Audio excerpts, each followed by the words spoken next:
Between March 1852 and October 1853, 7 young men from Boston's most prestigious families died under circumstances the city's coroner dismissed as unfortunate accidents. What authorities never connected, or chose not to, was that each victim had signed a peculiar contract with Margaret Lawrence, the wealthiest widow on Beacon Hill, exactly 9 months before their deaths. The contracts promised $3,000 in exchange for services that polite society would never speak of aloud. When Dr. Samuel Hewitt began treating patients in the neighborhood surrounding the Lawrence mansion, he noticed something the city's elite had worked hard to conceal. A pattern of tragedy that led directly to one of Boston's most respected families. What he discovered behind the iron gates of that estate would shake his faith in human decency and force him to choose between his medical career and his conscience. Before we continue with the story of the Lawrence family and the darkness that consumed Beacon Hill, we want to know where you are listening from. Subscribe to our channel and leave a comment telling us what state or city you are calling home. Your engagement helps us bring more stories like this to light. The truth about what happened in that mansion would remain buried for decades, hidden beneath layers of money, influence, and carefully maintained silence. But every secret, no matter how well protected, eventually finds its way into the light. Boston in 1852 stood at the height of its prosperity. The textile mills that lined the Charles River had made fortunes for families whose names adorned buildings, streets, and charitable institutions throughout the city. Beacon Hill remained the crown jewel of this prosperity, where federal-style mansions lined cobblestone streets and gas lamps burned late into the evening, casting warm light on doorways that opened only to those of proper breeding and sufficient wealth. The Lawrence mansion occupied nearly half a block on Mount Vernon Street, its red brick facade rising 4 stories above a granite foundation that had been laid in 1798. Wrought iron fencing surrounded the property, and mature elm trees provided shade in summer and skeletal beauty in winter. The house had been built by shipping magnate Josiah Lawrence, whose fortune had grown exponentially during the Napoleonic Wars. His grandson, Thomas Lawrence, had expanded that fortune by investing heavily in the textile industry, transforming the family from merely wealthy to genuinely powerful. Thomas had died suddenly in February 1851, leaving behind his widow Margaret and their 3 daughters, Catherine, age 22, Elizabeth, age 20, and Anne, age 18. The circumstances of his death had raised some eyebrows. A fall down the grand staircase during a dinner party attended by 2 judges, a congressman and the mayor himself. But the coroner had ruled it accidental, without significant investigation. Thomas had been drinking that evening, witnesses testified. Such tragedies occurred even in the finest homes. Margaret Lawrence had mourned appropriately, wearing black for the prescribed period, but those who knew her well noticed something unusual about her grief. She seemed less devastated than determined, as though her husband's death had freed her to pursue some long-delayed purpose. At 43, she remained a striking woman, tall and severe, with grey eyes that seemed to calculate the worth of everyone who entered her presence. She had been born Margaret von Haussmann in Prussia, immigrating to Boston with her parents in 1827 when she was 19 years old. Her father, a professor of natural philosophy, had secured a position at Harvard, and Margaret had quickly learned the manners and speech of Boston society, though she never entirely lost the slight accent that marked her as foreign-born. The neighborhood surrounding the Lawrence estate consisted primarily of similar households, wealthy families who had made their fortunes in shipping, textiles, or banking. The streets remained quiet during the day, disturbed only by the passage of carriages and the discreet comings and goings of servants. Children from these families attended the finest schools, and daughters were groomed for advantageous marriages that would unite fortunes and preserve the social order that kept Boston's elite firmly in control. Dr. Samuel Hewitt had established his practice on Charles Street in early 1852, having completed his medical training at Harvard just 6 months earlier. At 27, he was young for a physician, But his skills and dedication had earned him respect among his professors. He had chosen to practice in Beacon Hill specifically because he believed he could serve the community, while also building a reputation that would eventually allow him to open a teaching hospital. His own family background was respectable but modest. His father had been a schoolteacher in Salem, and Samuel had worked his way through medical school by tutoring wealthier students. His practice grew slowly at first. The established families of Beacon Hill already had their preferred physicians, men who had attended their fathers and grandfathers, whose discretion was legendary and whose loyalty was assured. But Samuel had youth on his side and a willingness to make house calls at odd hours, and gradually he began to build a patient list that included merchants, clerks, and servants from the neighborhood. It was through treating servants that Samuel first heard whispers about the Lawrence household. A maid named Bridget O'Sullivan, suffering from a fever, had come to his office in late May 1852. As he examined her and prepared a tonic, she mentioned that her mistress was looking to hire additional household staff, particularly young women willing to work in a separate wing of the mansion. "Is it a large household?" Samuel had asked, making conversation. "Larger than you might think, Doctor," Bridget had replied, her voice carrying a strange tone. "Mrs. Lawrence keeps many rooms occupied, though few ever see who occupies them." Before Samuel could inquire further, Bridget had changed the subject, asking about her prognosis and when she might return to work. But the comment stayed with him, a peculiar phrasing that suggested something more than a wealthy widow's eccentricity. The Lawrence daughters were rarely seen in public. Before their father's death, they had attended church services at Trinity Church, had been presented at appropriate social functions, and had received callers on designated afternoons. But after Thomas Lawrence's funeral, they had retreated behind the walls of the mansion and remained there. When Samuel occasionally glimpsed them through windows during his walks through the neighborhood, they appeared pale and withdrawn, moving through the house like ghosts, haunting their own home. Boston society operated according to strict rules in 1852. Rules that governed everything from appropriate mourning periods to acceptable topics of conversation. Women of the Lawrence daughters class were expected to marry well, produce heirs, and maintain the social position their families had worked generations to achieve. The fact that all three remained unmarried as they entered their 20s was unusual, but not scandalous, yet. Their father's death provided acceptable excuse for delaying courtship, but that excuse would not last forever. The textile industry that had made the Lawrence fortune was entering a period of uncertainty. Competition from mills in Lowell and Lawrence threatened Boston's dominance, and the growing political tensions over slavery were disrupting cotton supplies from the South. Wealthy families understood that fortunes could be lost as quickly as they were made, and the preservation of wealth required constant vigilance and strategic planning. Margaret Lawrence had been raised in a different tradition than most Boston matrons. Her father's circle in Prussia had included natural philosophers, early anthropologists, and scholars interested in the scientific study of human heredity.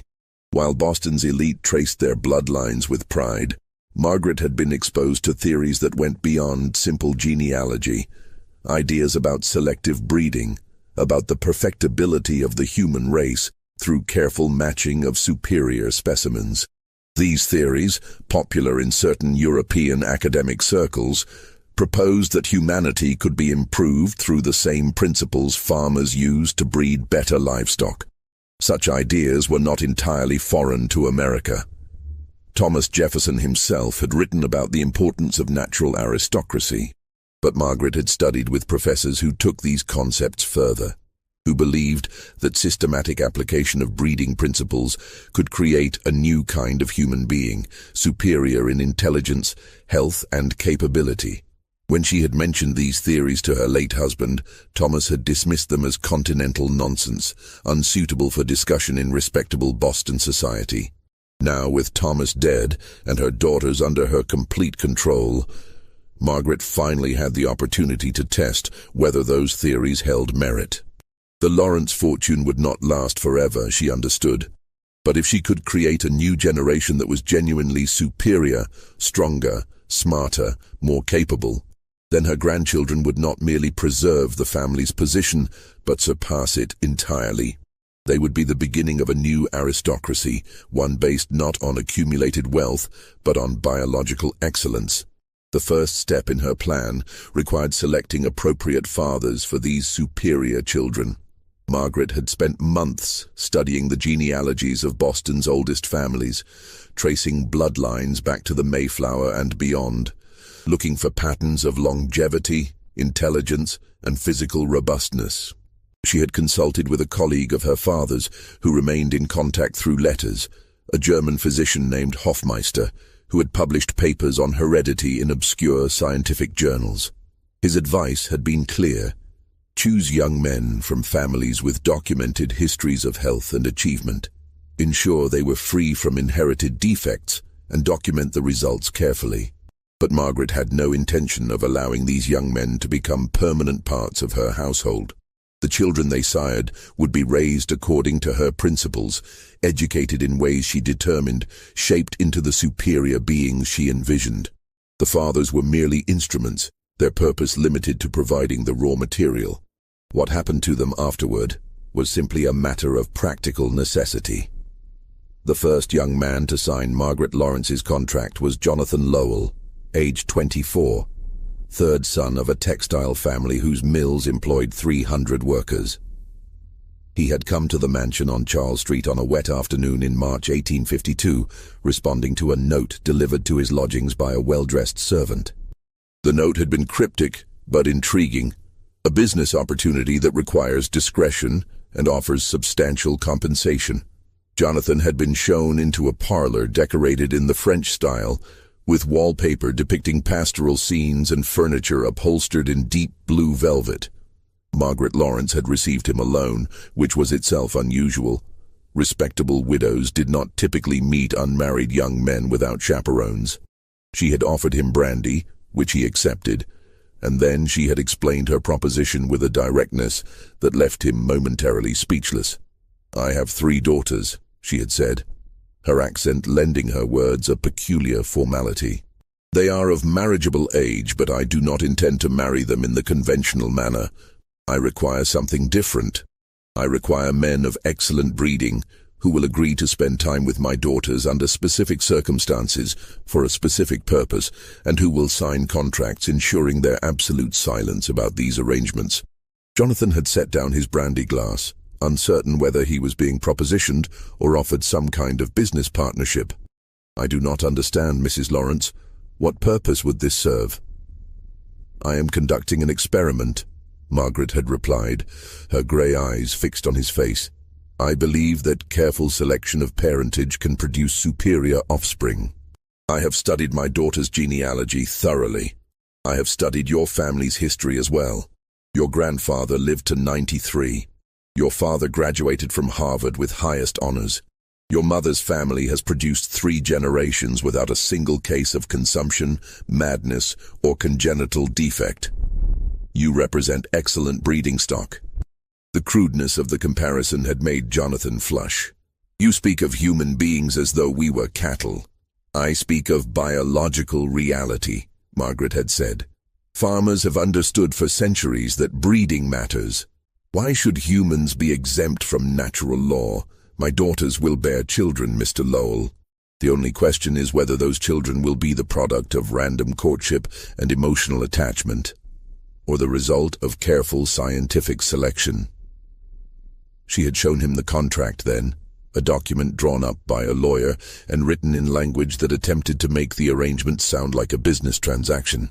In exchange for services rendered over a period not to exceed 3 months, Jonathan would receive $3,000, more money than most men earned in 5 years. He would be required to visit the mansion twice weekly, would be given access to one of Margaret's daughters, and would be sworn to absolute secrecy. Should he violate the terms of the contract, he would forfeit the payment and face legal action for breach of agreement. "This is immoral," Jonathan had said, but his voice lacked conviction. $3,000 could establish him in business, could free him from dependence on his family's declining fortunes. "Morality," Margaret had replied, "is what wealthy people define it to be. If I arranged marriages for my daughters according to conventional practice, trading their beauty and dowries for advantageous unions, society would applaud my wisdom. I am merely removing the pretense and applying scientific principle. My daughters will be provided for. Any children will be raised in comfort and given every advantage. You will be compensated generously for your contribution. Where is the immorality? Jonathan had signed the contract that evening, though his hand had trembled as he put pen to paper. Margaret had assigned him to Catherine, the eldest daughter, and had established a schedule. Tuesday and Friday evenings, between 7 and 10 o'clock, in a room on the 3rd floor that had been prepared for this purpose. The first time Jonathan had climbed the stairs to that 3rd floor room, his heart had been pounding so hard he thought he might faint. Catherine had been waiting for him, dressed in a white nightgown, her face as pale as marble. She had not spoken a word to him, had not met his eyes. It had been immediately clear that she was as much a victim of her mother's scheme as he was a participant. Over the following weeks, Jonathan had learned that Catherine was not simple or slow-witted, as he had first feared, but rather completely subjugated to her mother's will. She spoke rarely, and when she did, her words were careful and measured. She never smiled. She never expressed any opinion about the arrangement or about anything else. She was 22 years old and had been molded into something barely human, an instrument of her mother's ambitions. By June, Catherine's pregnancy had been confirmed by a physician Margaret employed, not one of the respected doctors of Beacon Hill, but a man from South Boston whose practice catered to the poor and who asked no questions as long as he was paid.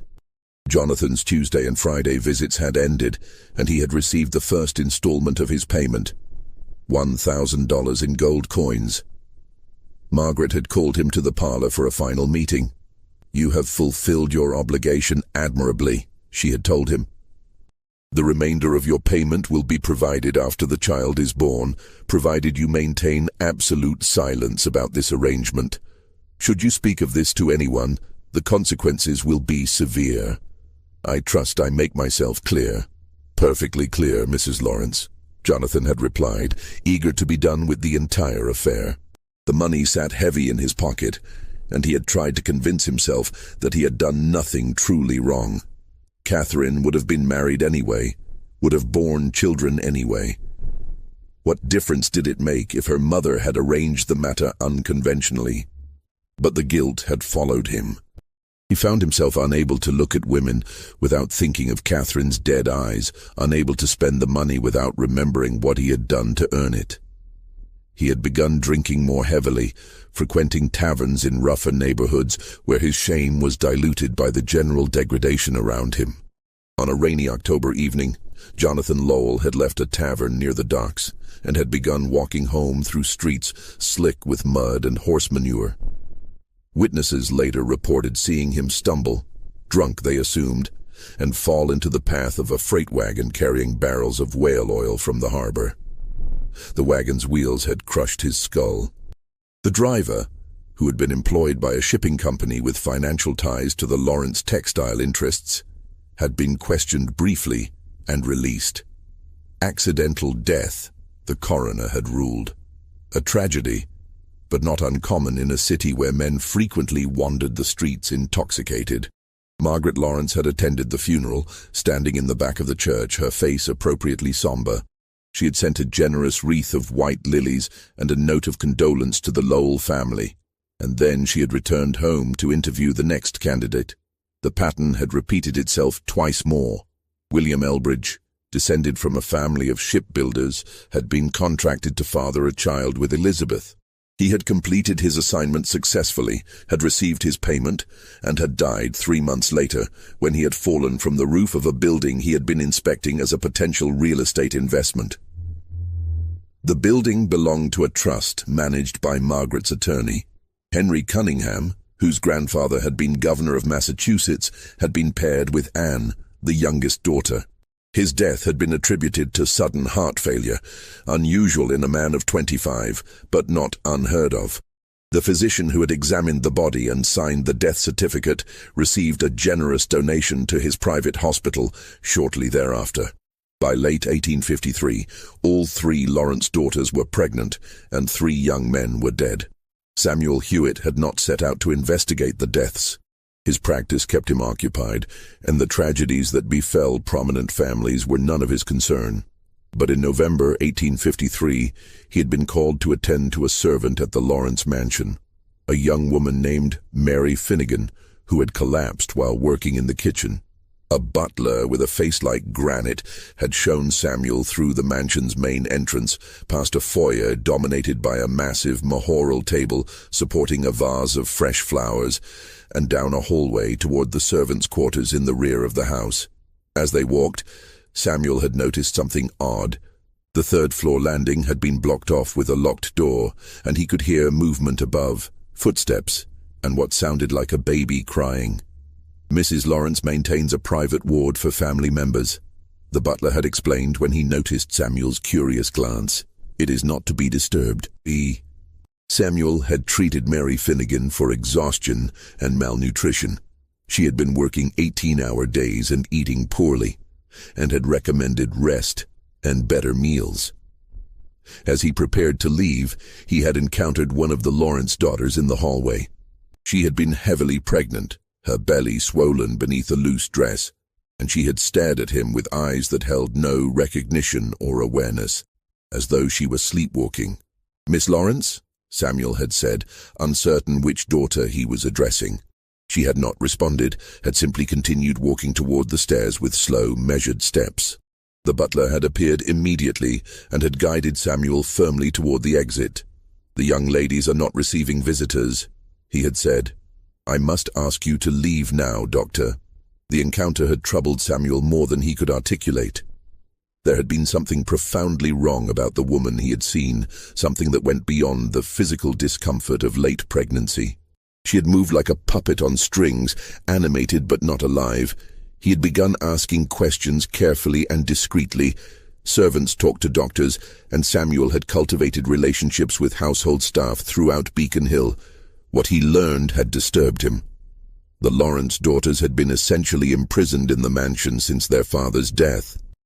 They never left the house, never received visitors, never attended church or social functions.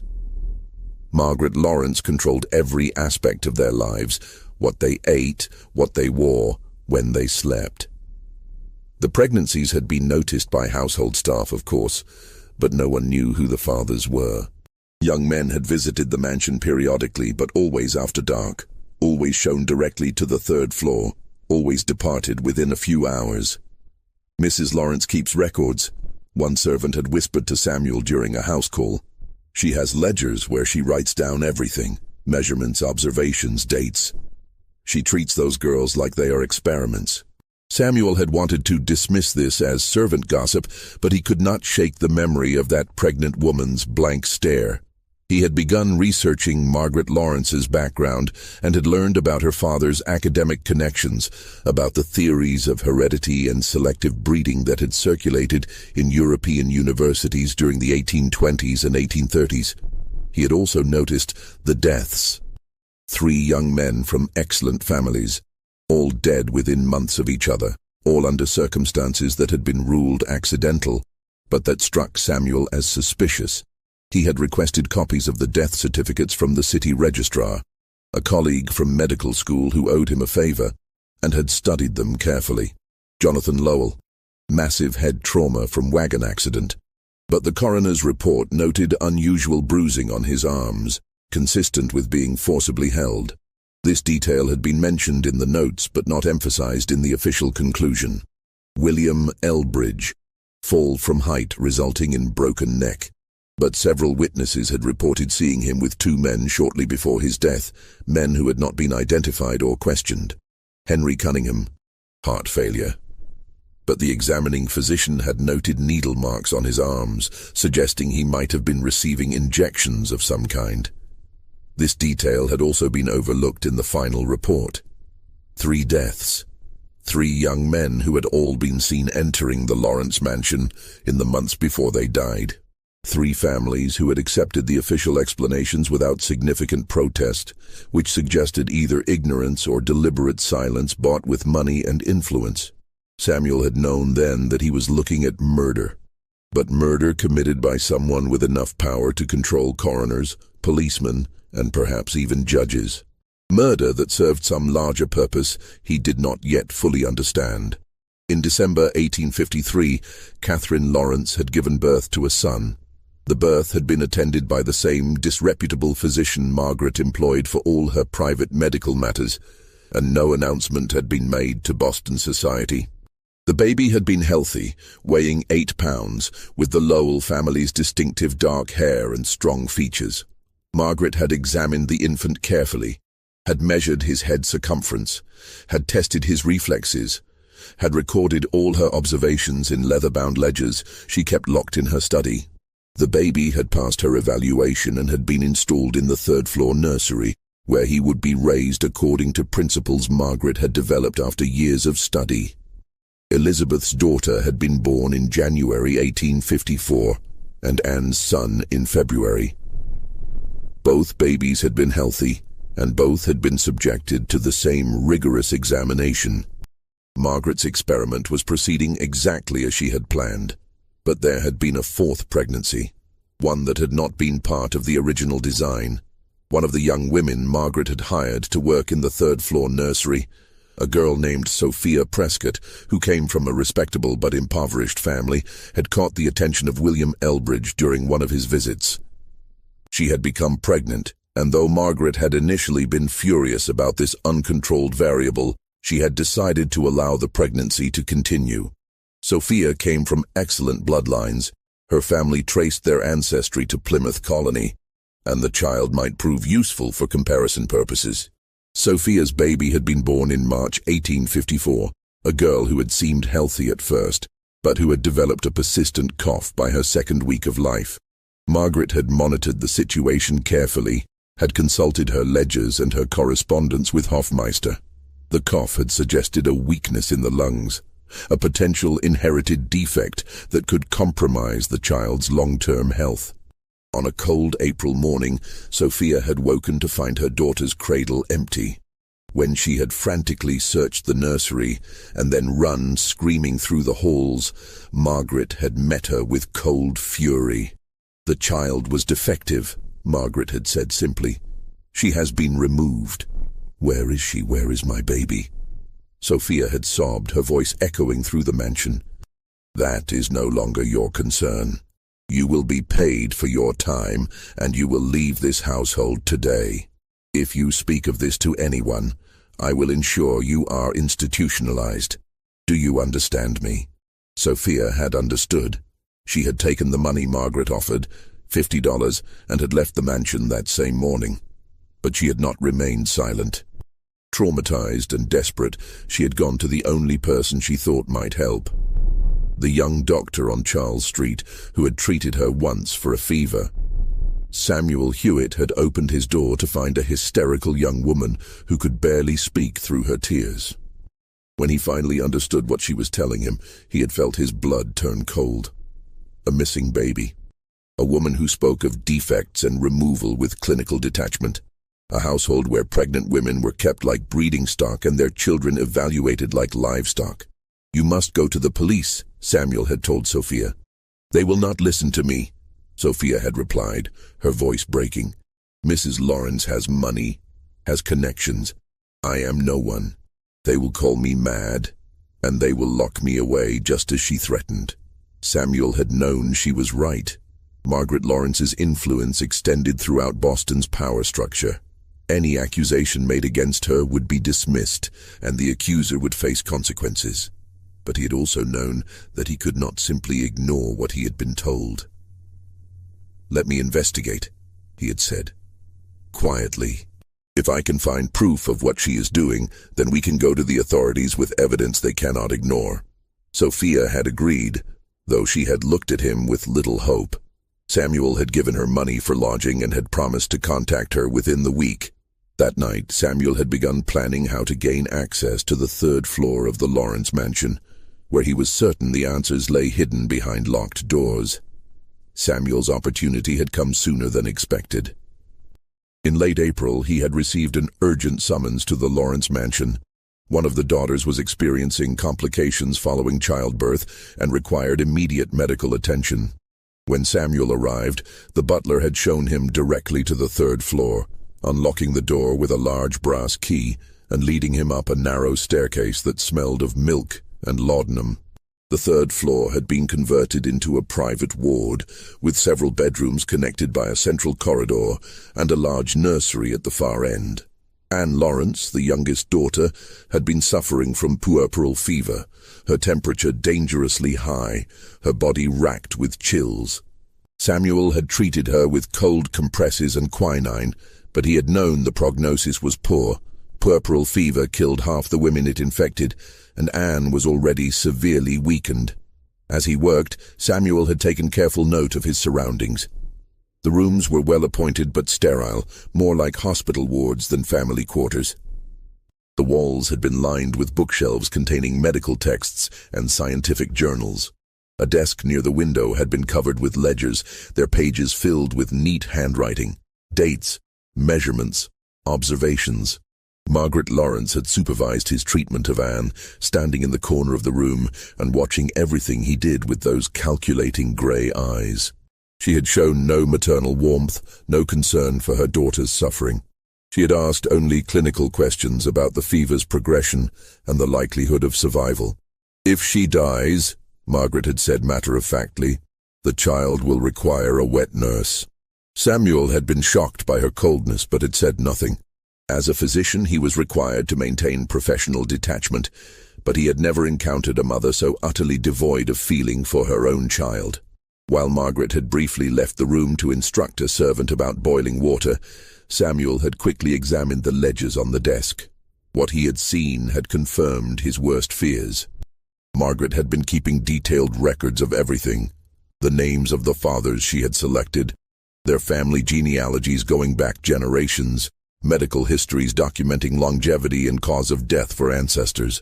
She had recorded the dates when each young man had visited the mansion, the dates when pregnancies had been confirmed, and elaborate notes about the physical characteristics she hoped to see in the resulting children. There had been additional notations that had made Samuel's blood run cold. JL. Disposal completed October 14th. No complications. WE. Disposal completed November 3rd. Method effective. HC. Disposal completed December 9th. Injection method successful. The ledgers had documented murder, carefully planned and executed with the clinical efficiency of a farmer culling inferior breeding stock. But even more disturbing had been the pages devoted to the children themselves. Each baby had been given a designation rather than a name. Subject A1, Catherine's son. Subject B1, Elizabeth's daughter. Subject C1, Anne's son. And Subject D1, Sophia's daughter. Margaret had recorded their weights, measurements, developmental milestones, and her assessments of their potential. For Subject D1, there had been a final entry: persistent respiratory weakness, unsuitable for study. Removed April 3rd, 1854. Samuel had heard Margaret's footsteps returning and had quickly closed the ledger, his hands shaking. He had continued treating Anne, but his mind had been racing. He now had direct evidence of Margaret's crimes, but he had obtained it while serving as her employee, treating her daughter. Any attempt to use that information would require him to explain how he had acquired it, potentially compromising his medical ethics and his legal standing. Anne Lawrence had died 3 days later, despite Samuel's best efforts. Margaret had showed no grief at her daughter's funeral, had simply arranged for the baby to be cared for by a hired wet nurse, and had continued her work as though nothing significant had occurred. Samuel had returned to his practice, haunted by what he had seen. He had finally understood the full scope of Margaret's plan. She was attempting to create a new generation of superior humans through selective breeding, documenting the process with scientific rigor, and eliminating anyone who threatened to expose her work. The young men who had fathered the children were not partners in this endeavor, but merely instruments to be discarded once they had served their purpose. But the most horrifying revelation had been the fate of the unsuitable children. Margaret was not simply conducting a breeding experiment. She was culling the results, eliminating babies who failed to meet her standards. Sophia's daughter had disappeared, and Samuel had no way to know if there had been others, previous attempts that had been quietly erased from the record. He had known then that he had to act, but he had also known the risks. Margaret Lawrence had already successfully murdered 3 men without facing consequences. She had influence over police, coroners, and city officials. If Samuel openly accused her, he would likely join Jonathan Lowell, William Elbridge, and Henry Cunningham in an early grave. What happened on the night of May 15, 1854, would change everything. Samuel had been walking home late after attending to a difficult childbirth in the North End. As he had crossed Boston Common, he had noticed a figure waiting near one of the gas lamps, a woman dressed in servant's clothing, her face partially obscured by a shawl. It had been Catherine Lawrence. She had approached him slowly, glancing around to ensure they were not being watched. When she spoke, her voice had been barely above a whisper, but it had carried the desperation of someone who had finally found the courage to rebel. "Dr. Hewitt, I need your help. My mother is planning to kill me." Samuel had stared at her in shock. Catherine's face, visible now in the lamplight, had been gaunt and pale, but her eyes had held a clarity he had never seen during his previous encounters with her. "Why would she do that?" Samuel had asked, though he had suspected he already knew the answer. "She has what she wanted from me," Catherine had said. "My son is healthy, developing according to her predictions. She has documented everything she needs. I am no longer necessary to her experiment, and I know too much. I heard her speaking with her attorney last week. They were discussing arrangements for my unfortunate illness. She is planning to poison me gradually and have it attributed to lingering complications from childbirth." Catherine had handed Samuel a small vial she had taken from her pocket. "She has been giving me this in my evening tea. I pretended to drink it tonight, but I saved it. Can you test it? Can you determine what it is?" Samuel had taken the vial, his mind reeling.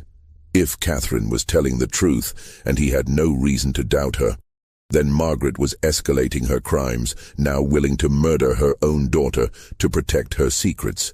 "Why me?" Samuel had asked. "Why come to me instead of the police?" "Because you already suspect her," Catherine had replied. "I have seen how you look at her when you tend to patients in our house. You know something is wrong. And because you are young enough not to be in her pocket, not yet corrupted by money or fear. You are my only hope, Doctor." Samuel had agreed to help her, though he had known it meant putting himself directly in Margaret Lawrence's crosshairs. He had told Catherine to pretend to drink the tea going forward, to maintain her appearance of submission, while he worked to gather evidence that would be strong enough to bring Margaret to justice. The vial Catherine had given him had contained arsenic, as Samuel had confirmed through chemical testing the next morning. It had been diluted enough to avoid causing immediate dramatic symptoms, but regular doses would have eventually resulted in organ failure that could easily be attributed to natural causes, especially in a woman already weakened by childbirth. Samuel had been faced with an impossible choice. He had evidence now: the vial of poison, the testimony of Margaret's daughter, his own observations from the 3rd floor. But was it enough? Margaret's wealth and influence might still prove insurmountable, especially if she realized she had been exposed and moved quickly to eliminate witnesses. He had needed more. He had needed proof so damning, so undeniable, that even Margaret's connections could not save her. Samuel had begun his investigation by researching Margaret's background more thoroughly, traveling to Harvard to access the university's records. He had discovered that Margaret's father, Professor Klaus von Haussmann, had been dismissed from his position in 1835 under circumstances that had been carefully obscured in official records. But Samuel had found a letter in the archives, written by the university president to the Board of Overseers, that had explained the true reason for von Haussmann's dismissal. The professor had been conducting experiments on live subjects, orphans and indigent children he had obtained from poorhouses, attempting to measure inherited characteristics and test theories about the malleability of human intelligence through early intervention. When the experiments had been discovered, the university had quietly terminated his employment and had paid money to several families to ensure their silence. Von Haussmann had died shortly thereafter, but his papers and research notes had been confiscated and sealed. Samuel had petitioned the university to access those sealed papers, claiming he was conducting research on hereditary disease. After weeks of bureaucratic delay, he had finally been granted limited access to the documents. What he had found had been chilling. Von Haussmann had been obsessed with creating what he called the perfected human. Individuals free from inherited defects, possessing optimal physical and mental capabilities. His writings had been filled with pseudo-scientific theories about racial superiority, about the necessity of eliminating inferior stock, about the duty of those with superior breeding to reproduce selectively. He had corresponded with similar-minded academics across Europe, sharing data and refining theories that would later be recognized as deeply immoral, but which, in the 1820s and 1830s, had found audiences in certain intellectual circles. Among von Haussmann's papers, Samuel had found letters from his daughter Margaret, written between 1845 and 1850. These letters had revealed that Margaret had not merely absorbed her father's theories, she had expanded upon them, had refined them, had waited patiently for the opportunity to put them into practice. Her marriage to Thomas Lawrence had been strategic, she had written, chosen specifically because Thomas came from a family with documented longevity and robust health. But Thomas himself had been an obstacle, his conventional morality and religious convictions making him unsuitable as a true partner in her life's work. One letter, dated November 1850, had been particularly revealing. "Father, I have concluded that Thomas must be removed. He has discovered some of my preparations and has threatened to have me institutionalized if I persist in what he calls unnatural philosophies. He does not understand that we stand on the threshold of human transformation, that the methods you pioneered can be perfected. I have secured the support of several men of influence who share our vision, men who understand that Boston's future depends on cultivating superior bloodlines. Once Thomas is gone, I will have the freedom and resources to proceed. The experiment will be my legacy to your memory." Samuel had stared at that letter for a long time, understanding finally that Thomas Lawrence's death had been no accident. Margaret had murdered her own husband to clear the way for her experiment, and she had done so with the assistance of powerful conspirators, men whose identities Samuel still needed to uncover. He had copied several of the most damning documents, working late into the night in the Harvard archives, knowing that this evidence could be suppressed or destroyed if Margaret learned of his investigation. The question now was how to use this information without putting himself and Catherine at immediate risk. The answer had come from an unexpected source. In early June 1854, Samuel had received a visitor at his practice, a lawyer named Josiah Fletcher, a man in his 60s with the careful demeanor of someone who had spent decades navigating Boston's complex social hierarchies. Fletcher had closed the door behind him and had spoken quietly. "Dr. Hewitt, I represent the interests of the Lowell family. I understand you have been making inquiries about the death of Jonathan Lowell." Samuel's heart had begun racing, uncertain whether this was a threat or an opportunity. "I am a physician, Mr. Fletcher. I take an interest in any death that seems inconsistent with the official explanation." "As do I," Fletcher had replied. "Jonathan's father came to me several months ago with concerns about his son's final weeks. Jonathan had been drinking heavily, yes, but he had also been terrified of something he would not name. He had come into a substantial sum of money, $3,000, but he had refused to explain its source. And in the days before his death, he had told his father that he had done something terrible, something that would haunt him forever, and that powerful people wanted to ensure his silence." Fletcher had removed a document from his leather case and had placed it on Samuel's desk. "This is Jonathan's contract with Margaret Lawrence. His father found it hidden among his papers after his death. It is carefully worded to appear innocuous, but the implications are clear. Margaret Lawrence paid Jonathan to father a child with her daughter, and then she had him killed to ensure his silence. Samuel had examined the contract, his hands trembling slightly. This was the proof he had needed, direct evidence linking Margaret to Jonathan's death, written in legal language that could not be easily dismissed. "Why bring this to me?" Samuel had asked. "Because the Lowell family cannot act openly against Margaret Lawrence without destroying their own reputation," Fletcher had explained. If it became known that Jonathan participated in this scheme, even under financial pressure, the scandal would ruin the family's standing in Boston society. But you, Doctor, have no such constraints. You have begun asking questions. You have treated members of the Lawrence household. You have legitimate cause to investigate. If you were to bring charges against Margaret Lawrence, the Lowell family would support you quietly, would ensure that witnesses came forward, would use their influence to prevent the case from being suppressed. Samuel had understood then that he was being offered a partnership. The Lowell family's wealth and connections, combined with his medical expertise and evidence, might be enough to overcome Margaret's power. But he had also understood the risks. "If I move against Margaret Lawrence, she will try to kill me," Samuel had said bluntly. "Yes," Fletcher had agreed, "she will, which is why you must strike quickly and decisively with enough evidence to have her arrested immediately before she can retaliate." The Lowell family has already contacted the families of William Elbridge and Henry Cunningham. Both have found similar contracts among their sons' effects. Both are willing to support criminal charges, provided their participation can remain confidential until Margaret is in custody. Over the following days, Samuel had worked with Fletcher to build their case, assembling evidence from multiple sources.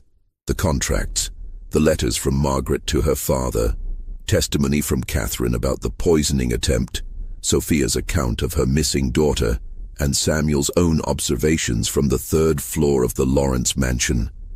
But they had also discovered something that had complicated their plans. Margaret Lawrence was not working alone. While examining city records related to the deaths of Jonathan Lowell and the others, Fletcher had noticed a pattern in the coroner's reports. All 3 deaths had been examined by the same coroner, a man named Virgil Danforth, who had consistently ruled them accidental despite evidence suggesting otherwise. Danforth had been appointed to his position through the influence of Judge Harrison Prentice, one of the men who had been present at Thomas Lawrence's fatal dinner party. Further investigation had revealed that Judge Prentice was a member of a private club called the Society for Human Advancement, founded in 1848 by several prominent Boston intellectuals who had been influenced by von Hausmann's theories. The society met monthly at a private residence on Louisburg Square, and its membership included several judges, 2 state legislators, a newspaper publisher, and the mayor's chief legal advisor. Margaret Lawrence had been corresponding with members of this society since her husband's death, and they had been providing her with protection and support for her experiment. They had seen her work as a practical application of theories they had discussed in abstract terms, a real-world test of whether selective breeding could improve the human species. In exchange for being able to observe and document her results, they had used their positions to shield her from investigation and to eliminate obstacles that threatened her work. This was not simply a case of one wealthy woman committing murder. This was a conspiracy involving some of the most powerful men in Boston, men who believed they were serving a higher purpose by allowing Margaret to continue her grotesque experiment. Just when Samuel and Fletcher had thought they understood the full scope of the conspiracy, the horror in Boston's Beacon Hill was about to intensify. If this story is giving you chills, share this video with a friend who loves dark mysteries, hit that like button to support our content, and don't forget to subscribe to never miss stories like this. Let us discover together what happens next. The true depths of Margaret's depravity were still to be revealed. Samuel had known that exposing Margaret Lawrence would require more than documents and testimony. He would need physical evidence of her crimes, evidence so compelling that even her powerful allies could not suppress it. That meant gaining access to the third floor of the Lawrence mansion once more. This time to search thoroughly for proof of what had happened to the unsuitable children Margaret had removed from her study. His opportunity had come in late June, when another urgent summons had arrived. Elizabeth Lawrence was experiencing severe abdominal pain and required immediate medical attention. Samuel had packed his medical bag and had headed to the mansion, but this time he had been prepared to do more than simply treat a patient. Elizabeth's condition had proven to be a prolapsed uterus, a dangerous but not immediately life-threatening complication of childbirth. Samuel had been able to provide temporary relief, but he had told Margaret that Elizabeth would require ongoing treatment over several days. Margaret had agreed, and Samuel had been granted access to the third floor on a regular basis. During his third visit, while Margaret was occupied with household matters downstairs, Samuel had made his move. He had asked the attending nurse to fetch additional clean linens, giving him a few minutes alone on the third floor. He had moved quickly through the corridor, trying door handles until he had found one that was locked. A door at the far end of the hall, past the nursery where the surviving children were kept. Samuel had used a medical probe to work the lock, a skill he had learned from a locksmith patient who had been grateful for Samuel's treatment of his daughter. The lock had given way, and Samuel had slipped inside, closing the door quietly behind him. The room beyond had been furnished as a laboratory. Shelves lined the walls, holding glass jars containing specimens preserved in alcohol, organs, tissue samples, and specimens that had made Samuel's stomach turn. On a central table, he had found Margaret's complete research records, detailed ledgers documenting not just the 3 living children from the Lawrence daughters, but 7 previous attempts that had occurred over the past 2 years. Margaret had been conducting her experiment longer than anyone had realized. Before contracting with Jonathan Lowell and the others, she had been testing her methods on servants and hired women, paying them to become pregnant by men Margaret had selected, then taking the babies after birth. Of the 7 children from these preliminary trials, only 2 had met Margaret's standards. The other 5 had been classified as unsuitable and had been removed. Samuel had found detailed notes describing the grounds for each rejection. Subject E1 had shown signs of developmental delay at 6 months. Subject F1 had contracted whooping cough and had been deemed constitutionally weak. Subject G1 had possessed what Margaret described as unfortunate facial asymmetry, suggesting inferior bloodline despite careful selection. But what had truly horrified Samuel was what he had found in the preservation jars. Margaret had not simply removed the unsuitable children. She had been conducting autopsies on them, dissecting their organs, documenting her findings with scientific precision. She had been attempting to identify physical markers of inferiority that could be detected earlier, so that future subjects could be eliminated before significant resources were invested in their care. The children had been killed, suffocated, Samuel had determined from Margaret's clinical descriptions, and then their bodies had been used as research materials. Margaret had been treating human infants like laboratory specimens, with no more moral consideration than a scientist might give to dissecting a frog. Samuel had been photographing the ledger pages with a small camera he had borrowed, a recent innovation that was becoming more common in medical documentation, when he had heard footsteps approaching in the hallway. He had quickly closed the ledgers, had pocketed the photographic plates, and had been examining the preservation jars more closely when the door had opened. Margaret Lawrence had stood in the doorway, her face utterly composed, showing no surprise or alarm at finding Samuel in her private laboratory. "I wondered how long it would take you," she had said calmly. "You have been asking too many questions, Dr. Hewitt, making inquiries at Harvard, consulting with lawyers, treating my daughters with an unusual level of concern. I have been watching you."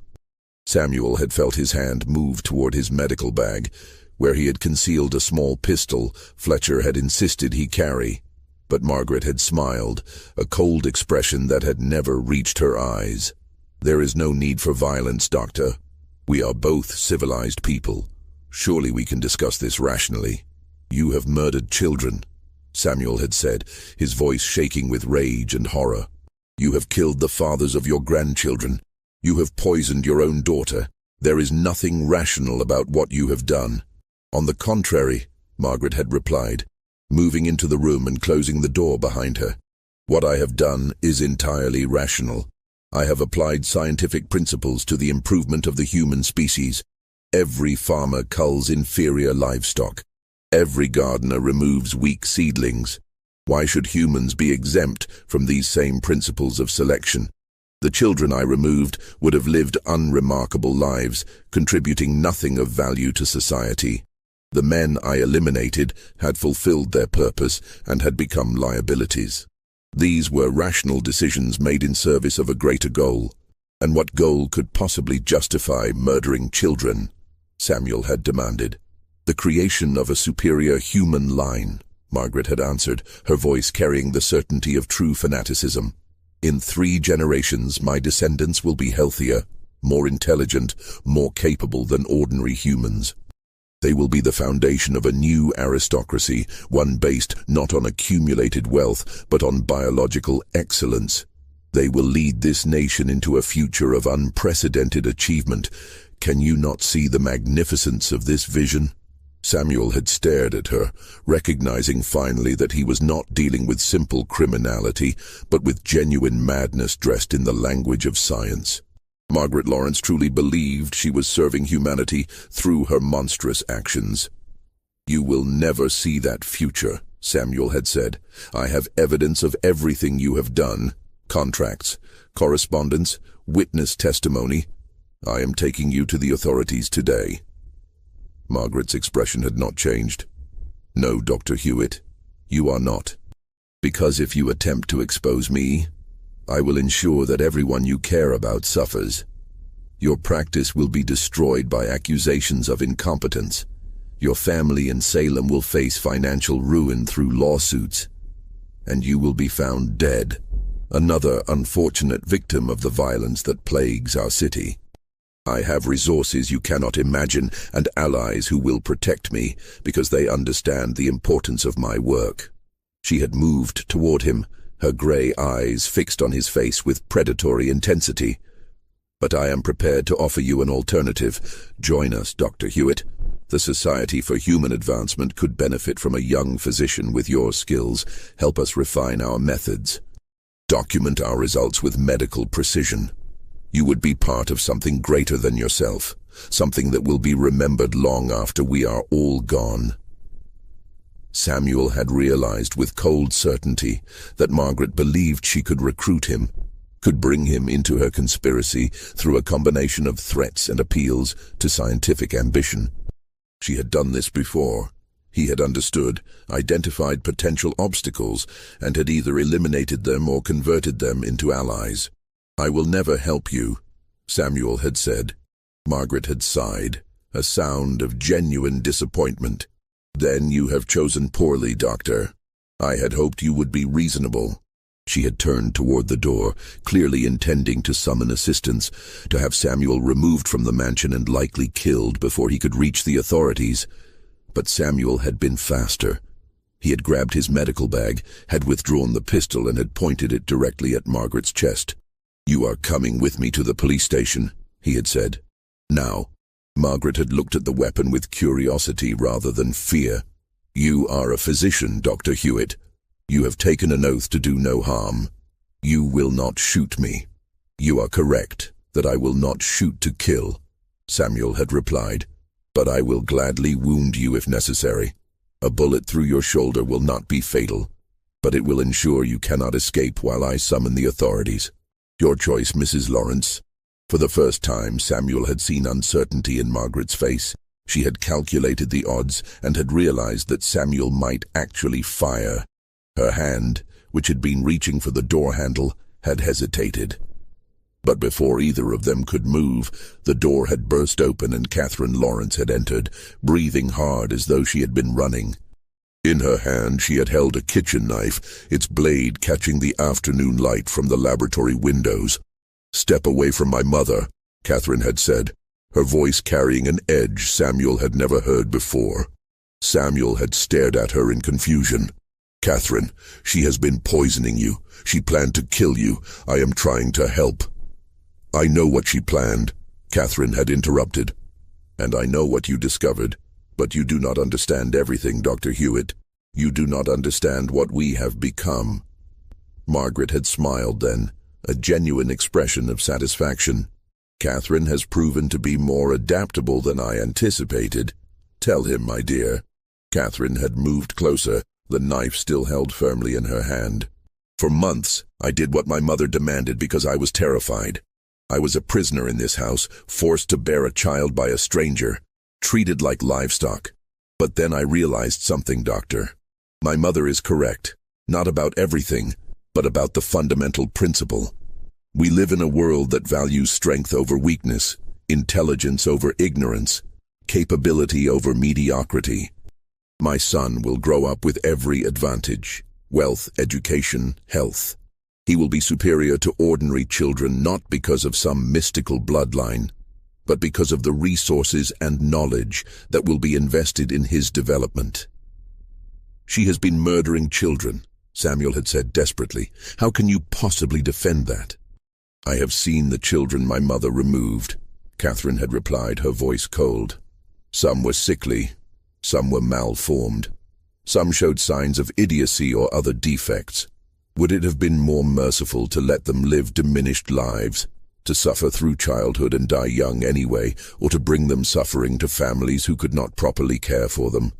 My mother made difficult decisions, yes, but she made them based on reason and observation, not sentiment. Samuel had realized then that Margaret had not just imprisoned her daughters. She had indoctrinated them, had gradually converted them from victims into willing participants in her horrific experiment. Catherine had developed what physicians were beginning to call identification with the captor, a psychological adaptation in which prisoners came to adopt the beliefs and goals of those who held them captive. Elizabeth feels the same way, Catherine had continued, and did before she died. We understand now what our mother is trying to achieve, and we will not let you destroy it. The situation had deteriorated rapidly. Samuel had been trapped in the laboratory with two women who were prepared to kill him to protect their secret, and his only weapon was a pistol he was genuinely reluctant to use. He had trained as a physician to save lives, not to take them, and the thought of shooting Catherine, even in self-defense, had been nearly unbearable. But he had also known that if he did not escape that room, he would never leave the Lawrence mansion alive. The confrontation in Margaret's laboratory had lasted only seconds, but for Samuel, time had seemed to slow, each detail burned into his memory with crystalline clarity. Catherine had been moving toward him, the kitchen knife held with surprising competence, her face set with determination. Margaret had been backing toward a cabinet on the wall where Samuel had suspected she kept additional weapons or perhaps chemicals that could be weaponized. Samuel had made his decision in an instant. He had swung his medical bag hard at Catherine's knife hand, connecting solidly enough to make her cry out and drop the blade. Then he had lunged for the door, yanking it open and running into the corridor. Behind him he had heard Margaret shouting for the servants, her voice sharp with command. Footsteps had thundered up the staircase, the butler and two other male servants, all of them physically larger and stronger than Samuel. Samuel had run toward the main staircase, but it had been blocked by the approaching servants. He had reversed direction, sprinting toward the back stairs that led down to the kitchen level. Behind him, he had heard Catherine screaming, "Stop him! He has stolen documents! He must not leave!" The back stairs had been narrow and dark, lit only by a single gas lamp. Samuel had taken them two at a time, his medical bag bouncing against his hip, his heart pounding so hard he thought it might burst. He had emerged into the kitchen, where several maids had looked up in surprise from their work. "Fire!" Samuel had shouted, the first thing that came to mind. "Fire on the third floor! Everyone out!" The panic his words created had been exactly what he needed. The maids had begun screaming and running toward the exits, creating chaos that had slowed his pursuers. Samuel had joined the exodus, bursting out through the kitchen door into the mansion's rear garden.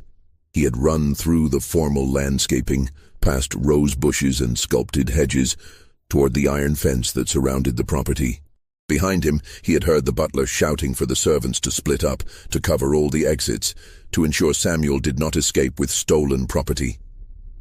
The fence had been 8 feet tall, topped with decorative spikes. Samuel had thrown his medical bag over it, hearing it land with a heavy thud on the sidewalk beyond. Then he had grabbed the iron bars and had begun climbing, his hands slipping on the painted metal, his shoes finding precarious purchase on the decorative scrollwork. He had been halfway up when someone had grabbed his ankle. Looking down, he had seen the butler pulling at his leg, trying to drag him back down. Samuel had kicked hard, his heel connecting with the man's face. The butler had stumbled backward, blood streaming from his nose, and Samuel had scrambled the rest of the way up the fence. The decorative spikes at the top had torn through his coat and had gashed his arm, but Samuel had barely felt the pain. He had thrown himself over the fence and had dropped heavily onto the sidewalk, rolling to absorb the impact. He had grabbed his medical bag and had run, his wounded arm leaving drops of blood on the pavement behind him. Behind him, he had heard Margaret's voice calling out, calm and commanding, "Let him go. Alert Judge Prentice immediately. Dr. Hewitt will not reach the authorities." Samuel had run for 6 blocks before his burning lungs had forced him to slow to a walk. He had been in a residential neighborhood, late afternoon sun, casting long shadows across the street. Respectable people had stared at him, his torn coat, his bleeding arm, his desperate gasping breaths. But no one had approached to help. In Boston, one did not interfere in the troubles of strangers. He had known then that going directly to the police would be suicide. Margaret would have already sent word to her allies, and any officers Samuel encountered would be looking for him, prepared to arrest him on false charges or simply make him disappear. He had needed somewhere safe, somewhere Margaret's influence could not immediately reach. He had made his way to Fletcher's law office on Court Street, checking constantly to ensure he was not being followed. Fletcher had been working late, reviewing documents by lamplight, and had looked up in alarm when Samuel had burst through his door. "Good God, what happened?" Fletcher had demanded, seeing Samuel's disheveled appearance and bleeding arm. Samuel had told him everything: the laboratory, the preserved specimens, the ledgers documenting murdered children, the confrontation with Margaret and Catherine, the desperate escape.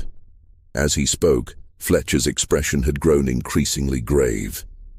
"We must move immediately," Fletcher had said when Samuel finished. "Margaret will be mobilizing her allies even now. We have perhaps a few hours before they concoct some story that paints you as the criminal.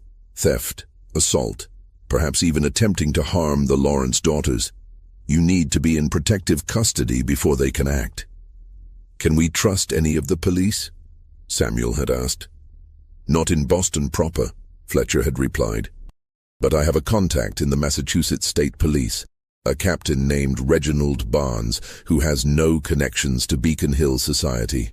He is an honest man who has been frustrated by the corruption he sees in the city. If we can reach him and present our evidence, he will protect you while we build the case." Fletcher had bandaged Samuel's arm, had provided him with a fresh coat, and then they had left the office through a rear entrance. They had hired a coach to take them to the state police barracks in Roxbury, a journey of several miles that felt like hours. Samuel had kept expecting to be stopped, to see Margaret's hired men blocking the road, but they had reached their destination without incident. Captain Barnes had been a square-jawed man in his 50s, with the weathered face of someone who had spent years dealing with criminals. He had listened to Samuel's account with careful attention, occasionally asking pointed questions, his eyes sharp with intelligence. "These are serious accusations against very powerful people," Barnes had said when Samuel finished. "If you are lying, or if your evidence is insufficient, you will be destroyed. Are you certain about this?" "I have seen the bodies of murdered infants preserved in jars," Samuel had replied, his voice shaking with emotion. "I have read ledgers documenting their deaths. I have contracts proving that Margaret Lawrence paid men to impregnate her daughters and then had those men killed. I am absolutely certain." Barnes had nodded slowly. "Then we need to move quickly. I will take a squad of men to the Lawrence mansion tonight and secure the premises. We will seize all documents and evidence before they can be destroyed. You will remain here under guard until this is resolved." But Fletcher had shaken his head.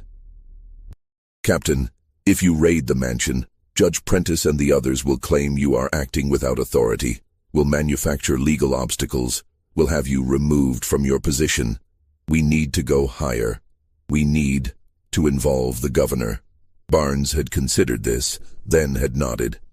"Governor Clifford is in Boston this week. I can request an emergency meeting. If we can present the evidence directly to him, he can provide the authority we need to move against the conspirators, even if they include members of the judiciary." They had worked through the night, organizing their evidence and preparing their presentation. Samuel had provided his photographs of the ledger pages, the contracts supplied by the Lowell family, Catherine's testimony about the poisoning attempt, Sophia's account of her missing daughter, and his own detailed observations from the 3rd floor. By dawn, they had been ready. Captain Barnes had sent a messenger to the governor's residence requesting an urgent meeting on matters of public safety and criminal conspiracy. The response had come within an hour. Governor Clifford would see them at 8 o'clock that morning. Samuel had felt hope for the first time since escaping the Lawrence mansion. Perhaps they actually could bring Margaret and her conspirators to justice. Perhaps the evidence would be strong enough to overcome even their considerable influence. But as they had prepared to leave for the governor's residence, a messenger had arrived with news that had changed everything. The Lawrence mansion had burned during the night. The fire had been discovered around 3 in the morning, and by the time the volunteer fire brigade had arrived, the entire structure had been engulfed in flames. The fire had burned so hot and spread so quickly that nothing could be saved.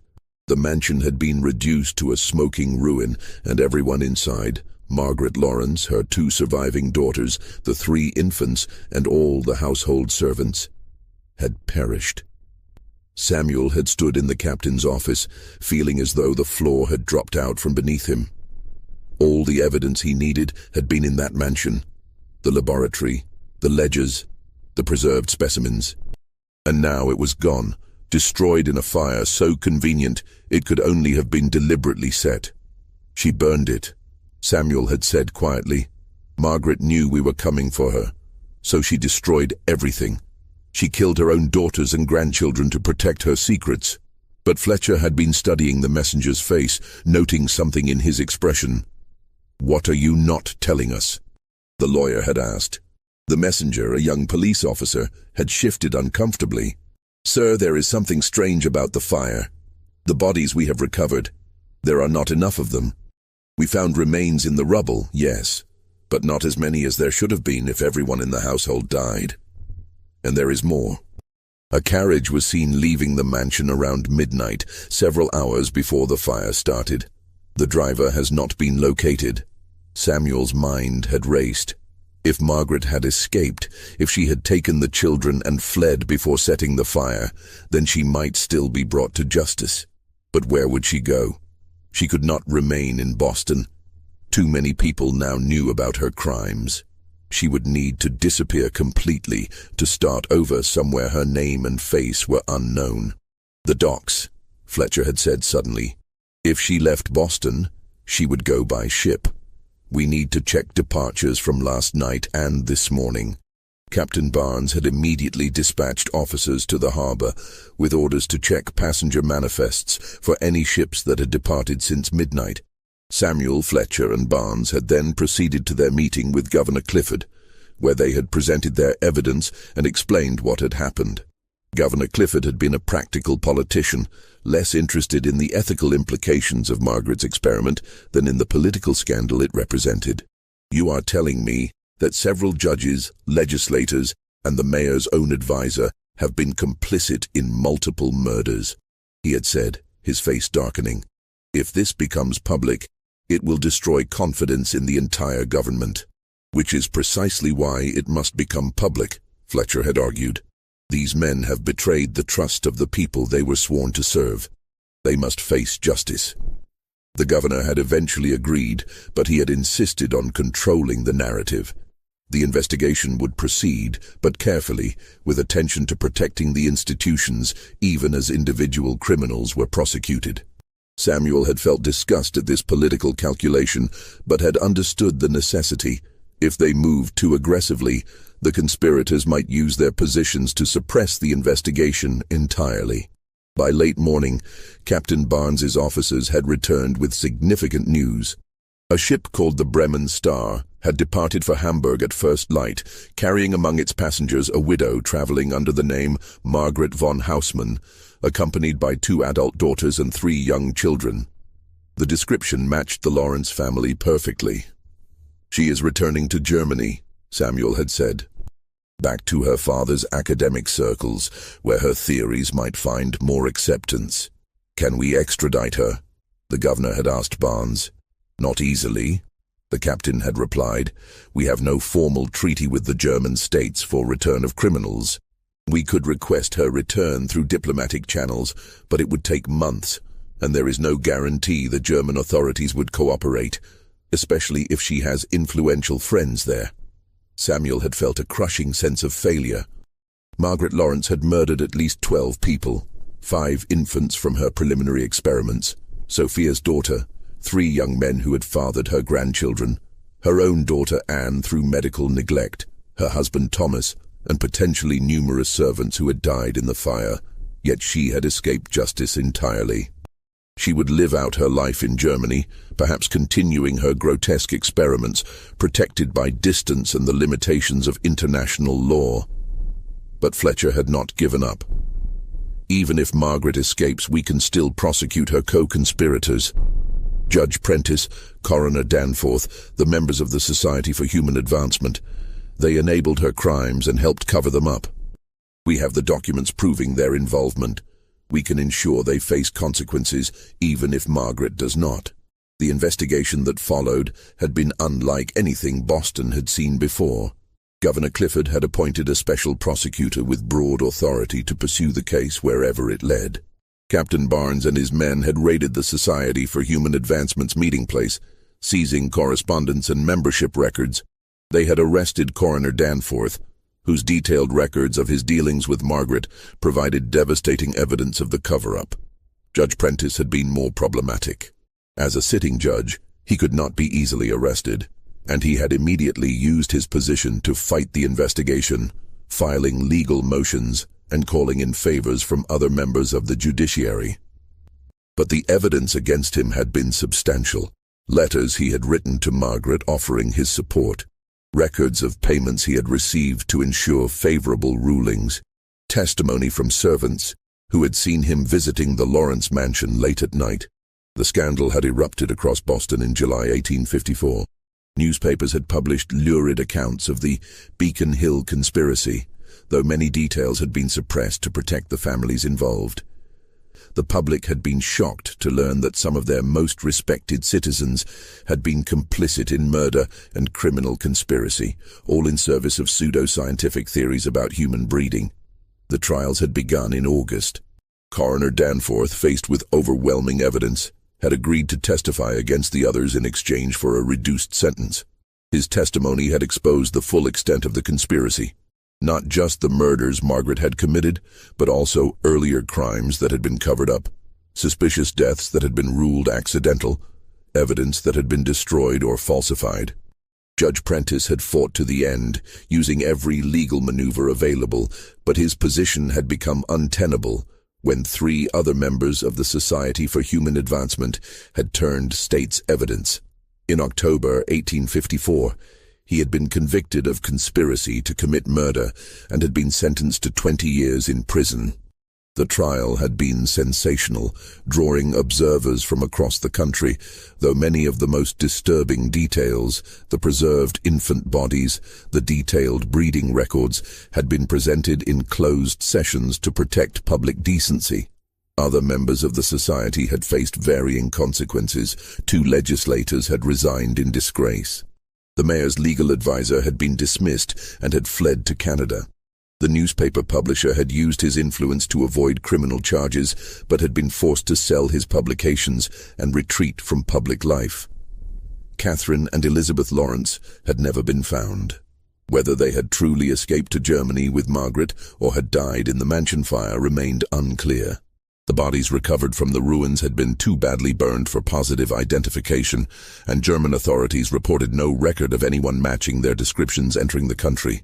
Samuel had suspected that Margaret had killed her surviving daughters before she fled. They had known too much, had been potential witnesses against her, but he could never prove it. The trials concluded in early 1855, and Boston had begun the slow process of recovering from the scandal. But the damage to public trust had been profound. Citizens had learned that their most respected institutions, the courts, the police, the government, could be corrupted by wealth and influence, that horrific crimes could be committed and covered up by those in power.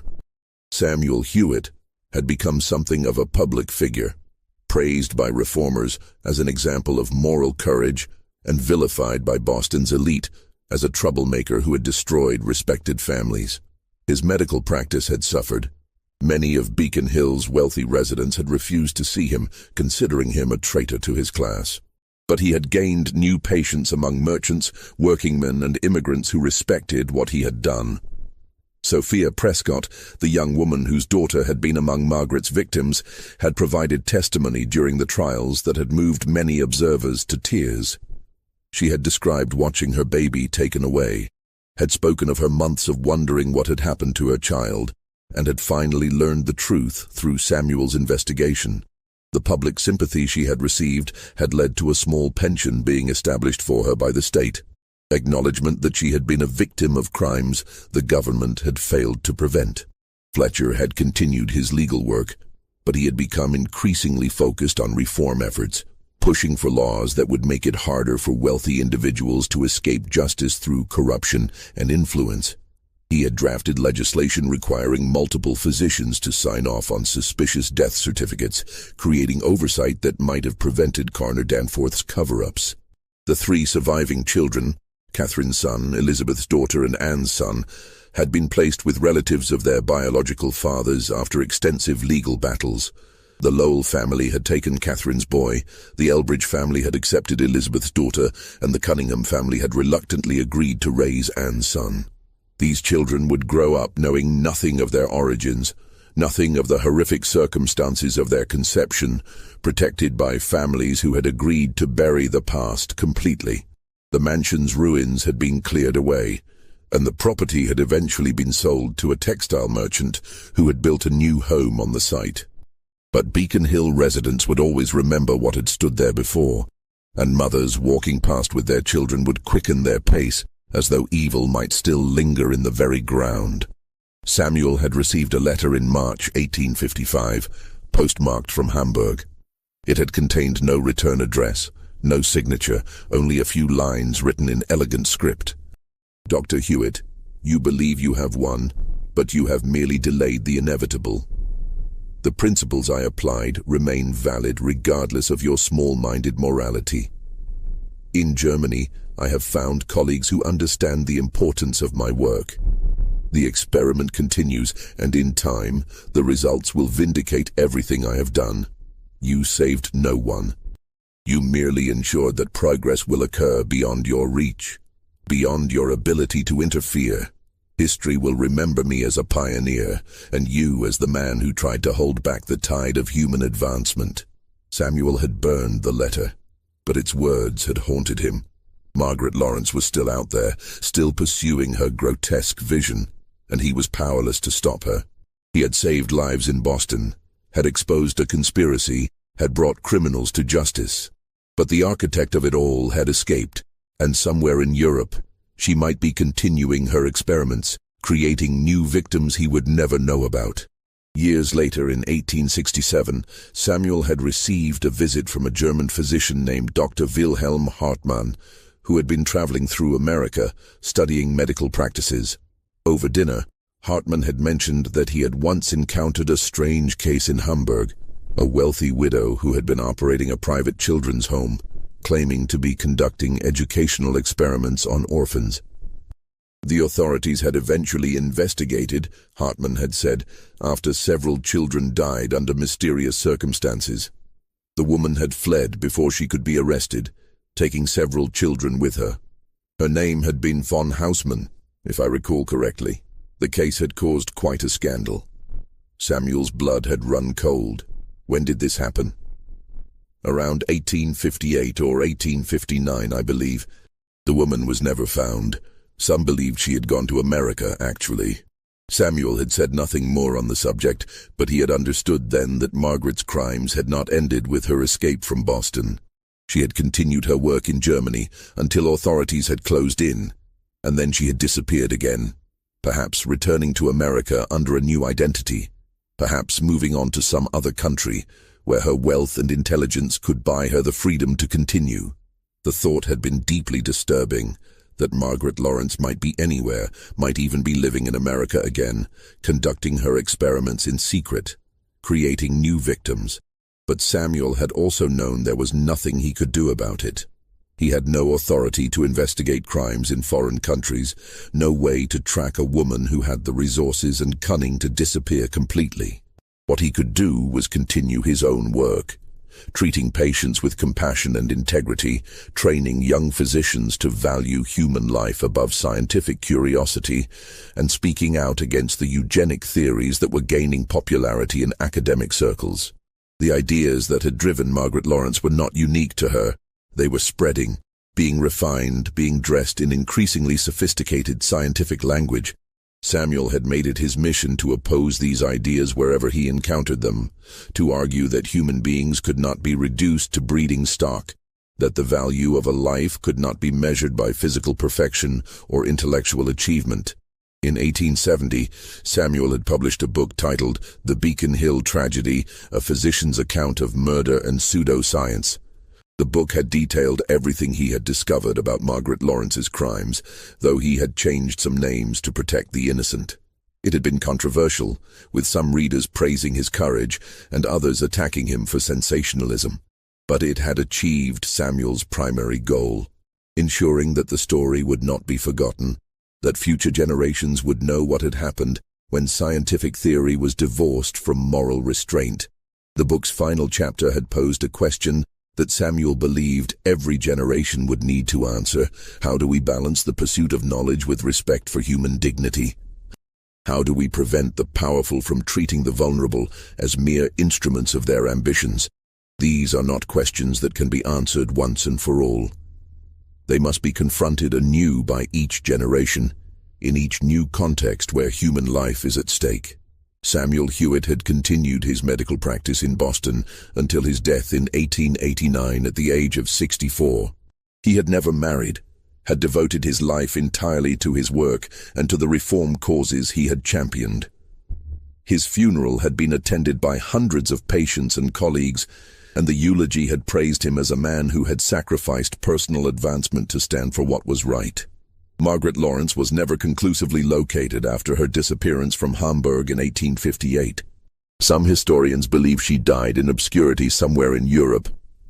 Others have speculated that she returned to America under an assumed name and continued her work in secret. No definitive evidence has ever been found to resolve the question. The 3 children born from her experiment lived ordinary lives, unaware of their origins. Catherine's son became a banker, Elizabeth's daughter married a minister, and Anne's son became a schoolteacher. None of them showed any signs of the superiority Margaret had tried to engineer, but neither were they in any way inferior to their peers. They were simply people, shaped more by their upbringing and choices than by the genetic manipulation their grandmother had attempted.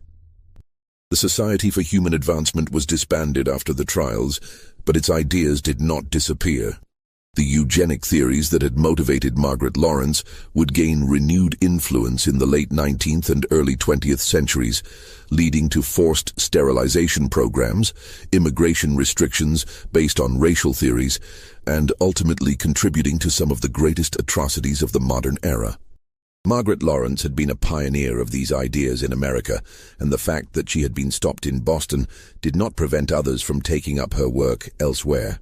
The Beacon Hill mansion site remained residential property, and over the decades, the memory of what had happened there faded from public consciousness. By the early 20th century, few Bostonians remembered the scandal that had once shocked their city. The story became a footnote in local history books, a strange tale from a darker time. But the questions Margaret Lawrence had raised about human improvement, about the role of science in shaping society, about who has the right to determine which lives are valuable, those questions never disappeared.